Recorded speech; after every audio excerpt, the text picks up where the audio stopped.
Fala pessoal ligado no Grande Prêmio, tudo bem com vocês? Eu sou o Gabriel Curti e esse GP às 10, nessa quinta-feira, é comigo. Vou falar sobre Indy, não vou falar exatamente sobre o GP de Austin.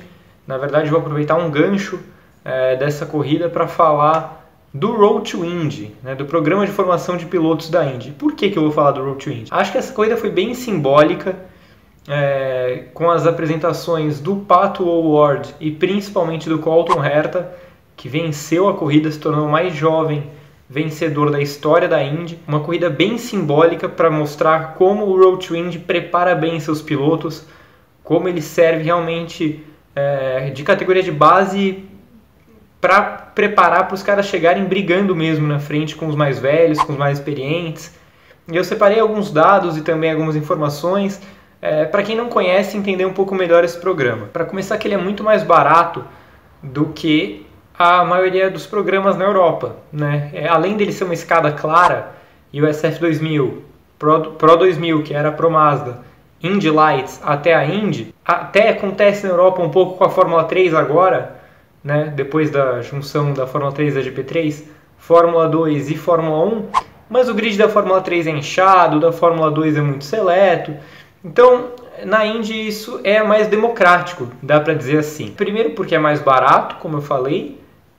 O jeito que se selecionam os pilotos é de uma forma mais democrática, né? Lá na USF 2000, a primeira categoria, né, o primeiro degrau, os pilotos passam por seletivas regionais e aí são escolhidos numa seletiva mundial.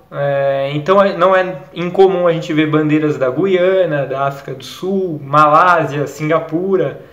Esses países têm pilotos na USF 2000, até na Pro 2000, coisas que a gente não vê muito nas categorias mais próximas da Fórmula 1. São países sem tradição no automobilismo, isso é muito legal. Eu separei aqui um número, eu peguei os 24 pilotos que vão fazer a maior parte da temporada da Indy, 17 vieram da Indy Lights. E aí você pega desde Scott Dixon, de Tony Kanaan, até Spencer Pigot, Zach Witt, Kyle Kaiser, vários outros pilotos jovens, Colton Herta, Pato O'Ward, todos eles passaram pela Indy Lights, o Matheus Leist, antes de chegarem na Indy, né? Então gerações diferentes fizeram o mesmo caminho. O que mudou de lá para cá é que a USF 2000 e a Pro 2000 ganharam muito mais importância do que elas tinham no passado. Elas não são categorias propriamente novas, né? Elas têm uma certa história já, só que elas ganharam muito mais importância porque esse caminho ficou mais claro, da USF para Pro, da Pro para Indy Lights.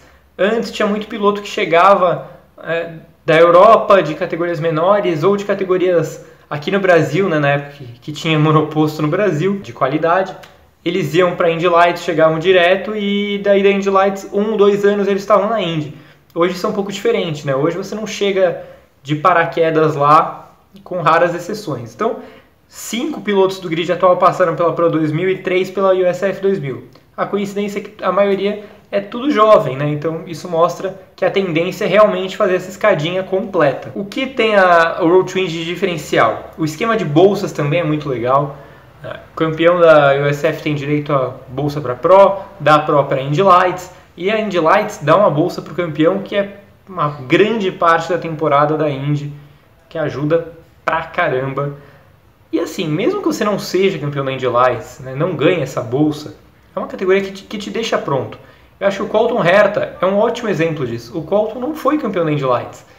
O Colton perdeu justamente para o Pato O'Ward, só que ele fez 2 anos de Indy Lights, ele fez 1 ano de USF 2000 lá atrás, o Pato O'Ward fez 2 anos de Pro Mazda, fez 1 ano e meio de Indy Lights. Então esses pilotos tiveram uma formação que não é simplesmente ir subindo de um degrau para o outro e dane-se, assim. Eles realmente foram moldados em cada uma das categorias. E eles mostraram já, tinham mostrado na final em Sonoma no passado, mostraram já nessa segunda prova que eles estão prontos para a Indy, eles estão prontos para encarar os principais pilotos da categoria de um grid que é muito bom. A Indy Lights e as demais categorias costumam ter um grid muito bom, um grid de muito talento, muita qualidade. As equipes, em geral, elas são muito próximas, né? Elas são equipes tradicionais, por exemplo, na Indy Lights a gente tem a Andretti, a Juncos, a Pelfrey, a Belardi, são equipes que já estão lá há muito tempo, mas elas costumam ser próximas, né? É meio raro a gente ter um campeonato extremamente dominado por uma equipe. Tem um nível bom assim de competitividade em que o piloto acaba se sobressaindo. E as pistas, né? Eu acho que um dos grandes diferenciais está aí. A gente cansou de ver pilotos falando que quando eles chegam na Índia eles têm dificuldade para se adaptar às pistas norte-americanas, principalmente quem está vindo da Europa ou está chegando do Brasil. E lá você tem a possibilidade de realmente conhecer esses traçados. Você pega na Lights, são 10 pistas iguais à da Indy, né? A Pro 2000 tem 9, a USF tem 8. Então, é metade do calendário da Indy, no caso da Lights, mais da metade, né, da Pro 2000 também, mais da metade do calendário, quando você chegar na Indy, você já conhece. Já tem pelo menos, se você fizer o caminho todo, 3 anos de experiência.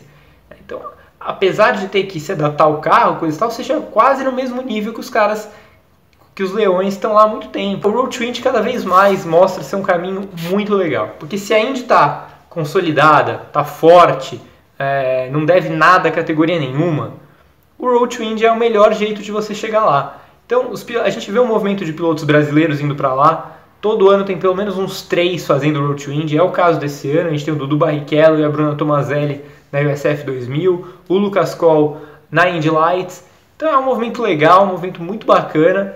E eu sinceramente torço para que os brasileiros continuem enxergando lá a melhor possibilidade para fazer a carreira. Porque é muito legal a gente ver um piloto chegar na Fórmula 1 e tal, mas a gente sabe a dificuldade que é. É muito caro, é cada vez mais difícil você chegar nas principais categorias de acesso. Como eu falei, Fórmula 2 e Fórmula 3, para a quantidade de gente que vem com grana, com patrocínio, é difícil você chegar lá. O Road to Indy é uma ótima opção, e aí você correr na Indy, correr 500 milhas de Indianápolis, nada mal, né?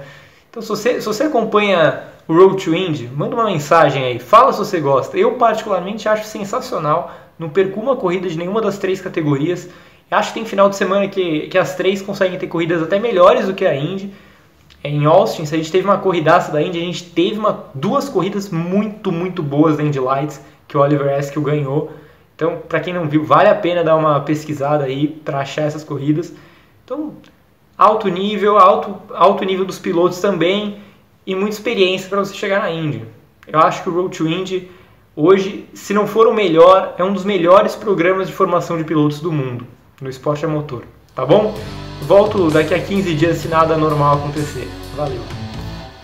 Se você escolhe tudo que você quer na sua vida, por que não escolher como você quer o seu seguro? Com a Use você só paga pelo que contrata. Ouse escolher. Use é auto, residencial e vida. É seguro tipo você.